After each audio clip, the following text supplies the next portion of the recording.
my feasibility report was, my question was, is it feasible to implement a snoozling room in all skilled nursing facilities? So first of all, for any of you that don't know, what is a snoozling room? Well, that is basically a multi-sensory room that includes all types of sensory equipment that want to elicit a certain response or behavior from a client. So it can definitely change their mood, which I will get into. The type of sensory that can be introduced to the client can involve tactile, which is touch, vestibular and proprioceptive, which is basically feeling their body in space, and also auditory, so your hearing. From experience working in a skilled nursing facility, no matter what your job title is, you will always have those residents left and right that are very excited and they may become aggressive, and you might not know how to calm them. They could be yelling or just be very ecstatic and very upset. So sometimes when the staff doesn't know how to calm them down, a reason why the geriatric population acts this way is because they might be lacking sensory input, or they may be receiving too much sensory input. So that's kind of what a snoozling room can do, is balance that out so they get the appropriate amount of sensory input that they are needing. So to begin, a study I found was from the University of Wisconsin-Oshkosh.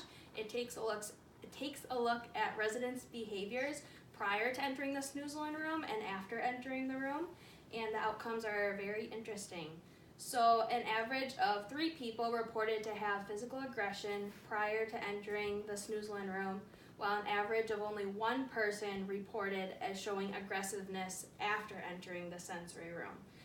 And so an average of 4 people felt withdrawn before entering and hopeless, while only 2 individuals felt that way afterwards. So as you can see, it kind of cuts the number of people feeling that way in half, which shows that there are benefits.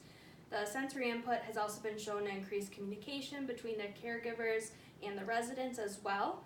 In the same study, an average of 7 people were using medications to treat some sort of condition or negative behavior that they would have. And while an average of 4 people reported as not needing the medications previously used, and that was from utilizing the sensory room.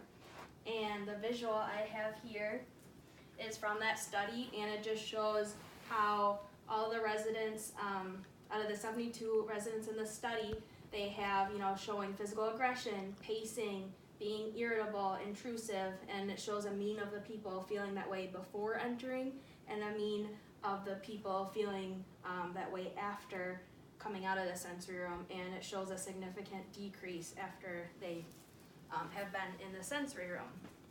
And so another part of evidence that I found was at Raintree Manor, which is a skilled nursing facility in Tennessee. They had the opportunity to open their own snoozling room.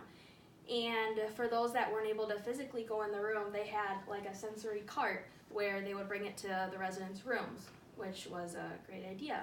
And the chief clinical officer of the facility explained how the ones that suffer from any cognitive disorder, such as Alzheimer's or dementia, they also have some sort of cognitive imbalance, which means they have too much or too little sensory stimulation.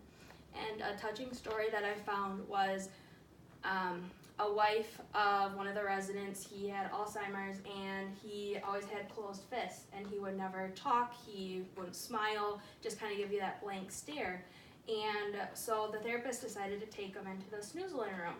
And so she played his favorite music, which was told by her wife, or his wife, and so they played the music, and his hands started to open. He smiled, he began to talk, and it was a very touching moment for the facility, the staff, and his wife as well.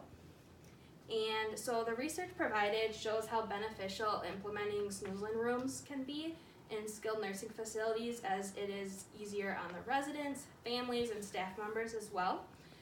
Some of the possible outcomes can show an increase in mood, such as behavior, as well as decrease in aggressiveness and anxiousness in residents. And according to figure 1, the figure I showed, The factors such as irritability and distress were the most significant positive factors on the residents due to visitation of the sensory room.